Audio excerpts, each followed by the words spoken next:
left, I just knew I wanted more of that. This is... And I was really embarrassed.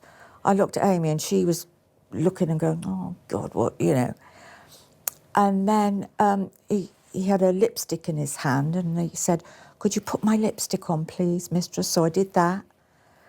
And then he said he wanted to start work. So I said, OK. So I took him into the kitchen, or her, now I would call her a she by this time. And I said, right, I'm off to bed. So we went to bed, and when I came down in the morning, oh, my God, my kitchen was like a new pin. I mean, it took me 6 months to find everything, but he just worked nearly all night. And then in the morning, when he did eventually come down, he was dressed in this lovely little French maid's outfit. And then he worked all day, worked like a Trojan all day long. And by the time he left, I just knew I wanted more of that. This is, I've found the real me. And that was it, never looked back.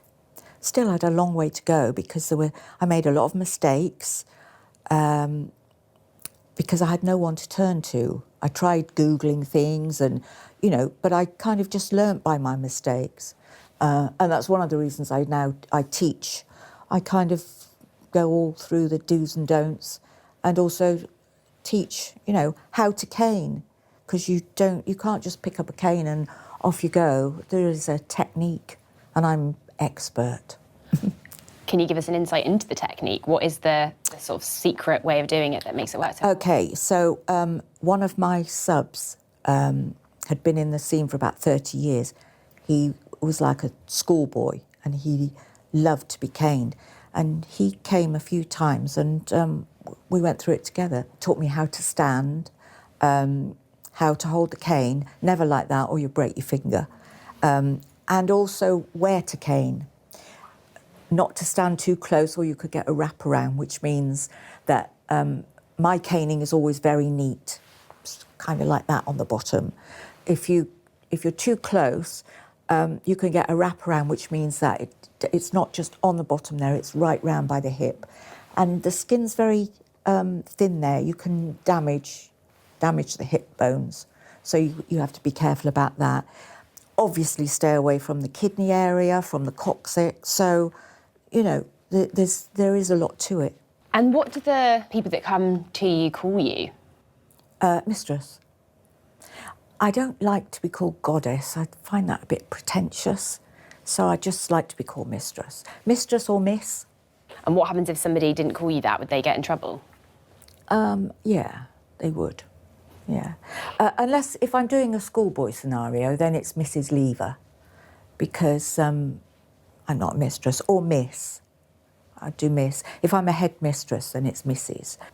Since your first gentleman came to visit you, how many people have you worked with? How many subs, sissies, slaves have you had come through to work with you?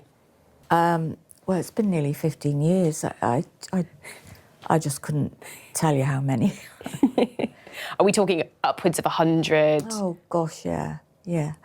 I mean, I've got regulars. I've got some that like to do the rounds, so they just come along and thanks, that was lovely, nice to meet you, and off they go because they like to just try, and that's fine. But if somebody, I don't share very easily. So if somebody comes to me and professes that they would like to be owned, they do not go to another dom. And I'm quite strict about that.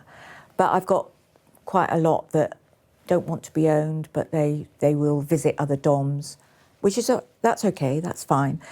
Like if my lifestyle went to see another dom, that would be it. He'd be gone, I wouldn't have him back. It's important, especially, I mean, he's got tattooed just below his navel, property of Mistress Sophia. So, you know, he is my property. And what types of people pay for your services? Do you have men, women? There is never a type. It can be a bin man,